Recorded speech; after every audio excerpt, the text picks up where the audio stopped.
It takes an obsession. Obsessed with reaching your goal. Obsessed with self-education. Self-growth. Obsessed with improving every single day.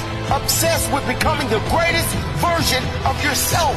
It's a healthy obsession. One that pushes you out of your comfort zone. Pushes you beyond what others thought was possible for your life. It takes the ability to ignore opinions.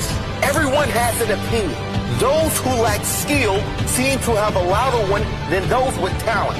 The only voice you need to listen to is your own, your intuition. It takes a fighting spirit to fight like a warrior when you're down, when no one thinks you can. That's when you must show your heart, show your courage, show your fighting spirit. It takes dedication.